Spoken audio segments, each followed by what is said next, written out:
ओडिशार समस्त स्थानरू प्रकाश पाउथिबा पांजीगुड़िक निर्भुल और त्रुटिशून्य होई परिबो कि नाही दीर्घ वर्ष धरि ଏହା ଉପରେ तर्क वितर्क चली। त्रुटियुक्त पांजी विरोध में कार्यानुष्ठान नेबा पई श्रीमंदिर प्रशासन क्षमता नाही किंबा श्रीमंदिर आईन रे व्यवस्था नाही। श्रीमंदिर प्रशासन कार्यालय रे प्रथम पंजिका समीकरण बैठक रे यह स्पष्ट होईछि। 2026-27 वर्ष पई प्रथम समीकरण बैठक श्रीमंदिर नीति प्रशासन अध्यक्षतार अनुष्ठित होइतिला। श्रीमंदिर प्रशासन पक्षर 8 जन पंजिकार डका जाइतिले हे 5टी पंजिका सेमानक पांडुलिपि श्रीमंदिर प्रशासन निकट में दाखल करिसेंती। श्रीमंदिर मुक्तिमंडप पंडित सभा गजपति और शंकराचार्य द्वारा स्वीकृत हुई एही 5टी पांजी गोटे प्रकार प्रस्तुत होइछि। मुक्तिमंडप पंडित सभा द्वारा संशोधन पर एही 5टी पांजी निर्भुल और त्रुटिशून्य होई परिछि। विशेषकर श्रीमंदिर में महाप्रभुंकर नीतिकांति और पर्वपर्वाणी को संपूर्ण त्रुटिशून्य कर तेबे राज्य में प्रकाश पाउथुवा समस्त पांजी किभଳି एहाको निर्भुल हेबो से नहीं श्रीमंदिर प्रशासन पदक्षेप नेउछि। पूर्व त्रुटियुक्त पांजी छापुथिबा पांजी विरोध में कार्यानुष्ठान पाई निष्पत्ति होइतिला, किंतु एजाए कौनसी कार्यानुष्ठान ग्रहण करा जाय नाही। एही प्रथम पांजी समीक्षा बैठक में पंजिकार सेवायत मुक्तिमंडप पंडित सभा कार्यकर्ता छत्तीसनिजोग महानायक उपस्थित थिले।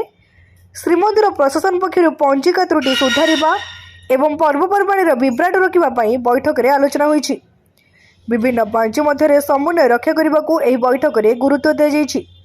तेबे 2025 मसीह पया श्राद्ध सरस्वती पूजा काली पूजा शिवरात्रि जन्माष्टमी इत्यादि विभिन्न पर्वपर्वाणी को नहीं लोक मैंने द्वंद्व में रही बेले चलित 2026-27 वर्षर त्रुटिशून्य तारीख और तिथिवार को नहीं बैठक में आलोचना होइतिला। तेबे अनेक पांजी व्यवसायी मनोवृत्ति रखी आगुआ पांजी छापुथिबा अभियोग होइछि।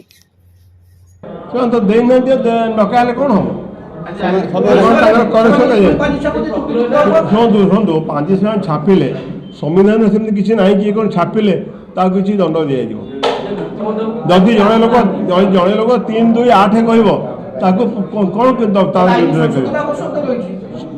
आईन संविधान संशोधन हम जदि किए भूल कला भूल छापिला कम कला करे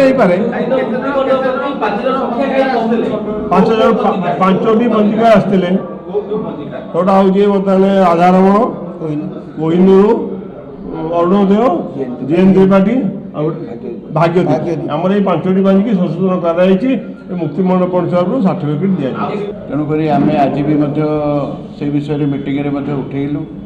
विशेषकर आमर 2026 मसीहार पंजिका बाबद आमर 5 जन पंजिकार आसी एवं आमर श्रीमंदिर पर्वपर्वाणी अनुसार आम सामंजस्य अच्छी कि नहीं ताकू निर्भुल भाव में परीक्षण कलु एवं जहाँ भी किसी रहा आगामी दिन में अति शीघ्र मीटिंग डाकी तार समाधान होगापी प्रस्ताव देचु। आम श्रीमंदिर प्रशासन सब बेले चाहूँ जे पांजी निर्भुल भाव हो एवं समस्त पाखे ग्रहणीय हो। जो पांजिकार मान 8टी पांजिकार मान श्रीमंदिर तरफ जोगाजोग करा कहुला जो पांडुलिपि रफ कपी गुड़िक देले से अनुसार मुक्तिमंडप जो अच्छा पंडित सभा करेक्शन करेंगे एवं मंदिर नीति निर्घंट करा किंतु जहाँ देखागला जे 5टी पांजी ही पांडुलिपि देइचंती अन्य 3टी देई नाहंती एवं से जो 5टी पांजी पांडुलिपि देइथिले समस्त पांजिकर माने आसी सहित विशेष आलोचना करागला। आलोचना एवं स्थिर करागला जे मंदिर नीति निर्घंट स्थिर करा जायछि। आउ किछिटा जो करेक्शन पाई बाकी अछि आज मंदिर जो तड़ौकरण कमांडर जहाँ कहते सी आज अनुपस्थित अच्छा व्यक्तिगत कारण जो जगन्नाथ मंदिर पर्वपर्वाणी सी देखी संशोधन करते। आज आम प्रथम मीटिंग होता से जगन्नाथ मंदिर जो पर्वपर्वाणी ताहा सब पांजी समान अच्छी ना ना से विषय आलोचना ही आमर ठीक कर